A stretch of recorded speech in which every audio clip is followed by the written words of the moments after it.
Welkom by vandag se luistermeditasie. Dit is Woensdag 20 Mei.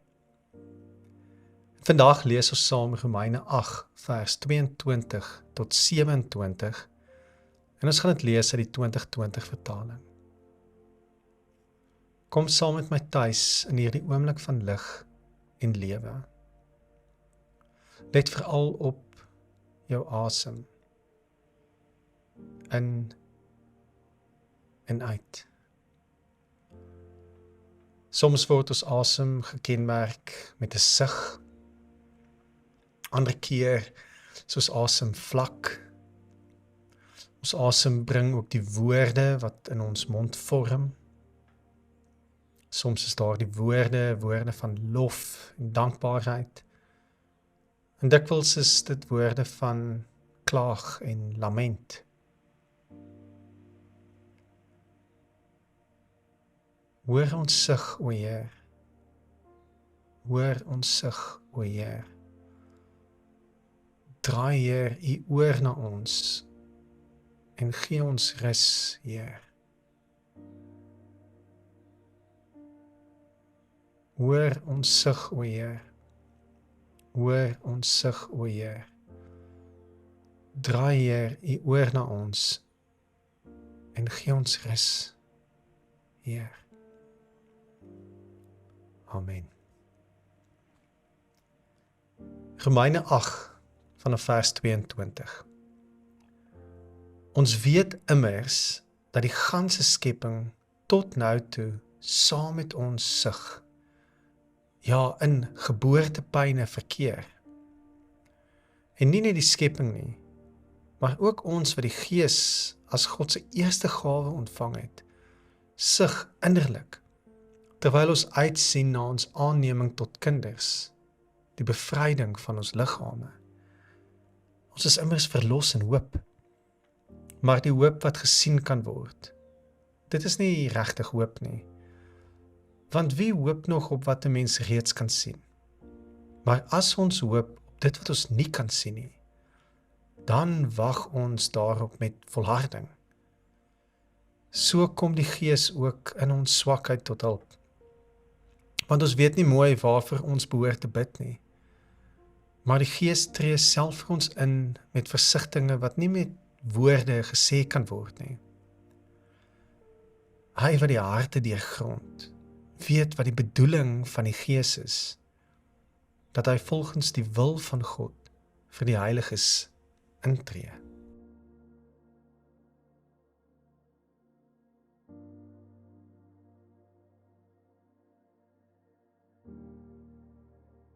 Ons leef in 'n wêreld wat kreun. Paulus kom sê vir ons dat die hele skepping, die ganse skepping, kreun of sug. En die beeld hier is baie spesifiek. Dis 'n vrou in kraam. En dit ekho die eerste vloek in die verhaal van Genesis en Eden. Die woord het dieselfde Griekse woordfamilie, wat sterk weerklink reg deur die Ou Testament. In Genesis 3 vers 16 het God vir Eva gewaarsku dat om swanger te word en geboorte te skenk, gepaard gaan met kreun en pyn. 'n Teken dat beide menslike lewe en die skepping self nou onder moeilike omstandighede nuwe lewe gee. Eeue later het die slawe in Israel en Egipte uitgeroep met dieselfde diep benoude kreun. Exodus 2 vers 24 in die LXX, die Griekse vertaling van die Ou Testament, gebruik dieselfde woord. God het hulle gekreun, hulle gesug gehoor en sy verbond onthou. Hulle woordlose angs is nie geïgnoreer nie. Dit het die hart van 'n verbondsgetroue God geroer om op te tree. En Paulus trek hierdie lyn doelbewus tot in die Nuwe Testament in. Nie net kreun die skepping nie, maar ons self kreun en sug innerlik, terwyl ons wag op die verlossing van ons liggame.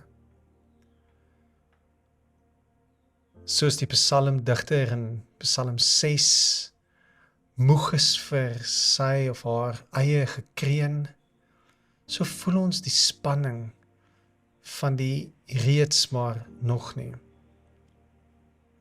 Ons is die eerstes wat die Gees het. In die tyd van Pinkster is dit so besonders om mekaar op dit te herinner, die eerstelinge van die Gees.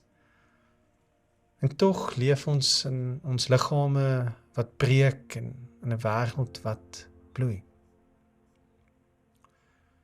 En hier lê die wonder van hierdie teksgedeelte. Wanneer ons swakheid so groot is, dat ons nie eens weet wat om te bid nie.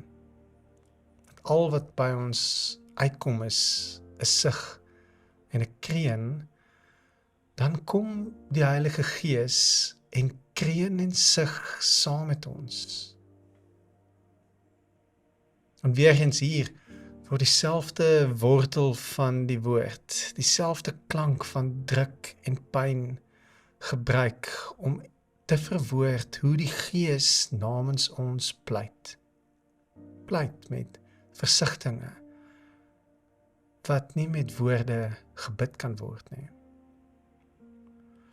Wat Israel in Egipte gekreun het, wat die psalmdigter diep in die nag gesug het, wat die skepping sedert die val saam met Eva kreun, die Gees neem dit alles op en vertaal dit in gebede wat tot in die hart van God echo. In ons eie lewens is dit verstommend prakties.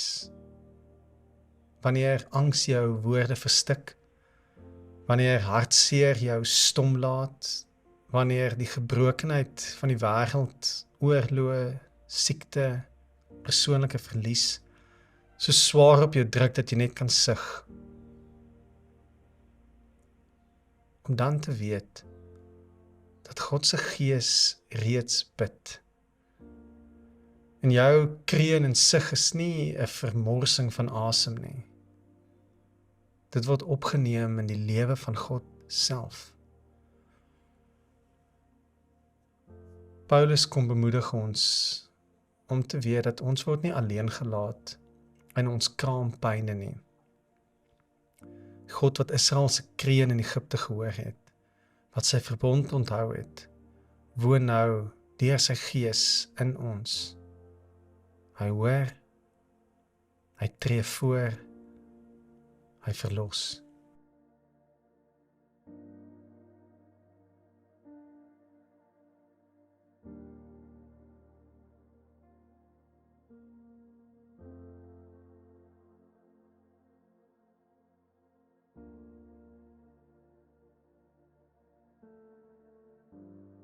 Ons Vader wat in die hemel is, laat U naam geheilig word. Laat U koninkryk kom. Laat U wil ook op die aarde geskied, net soos in die hemel. Gee ons vandag ons daaglikse brood en vergeef ons oortredings, soos ons ook die vergewe wat teen ons oortree. En laat ons nie in die versoeking kom nie, maar verlos ons van die bose. Want aan U behoort die koninkryk en die krag en die heerlikheid tot in ewigheid. Amen.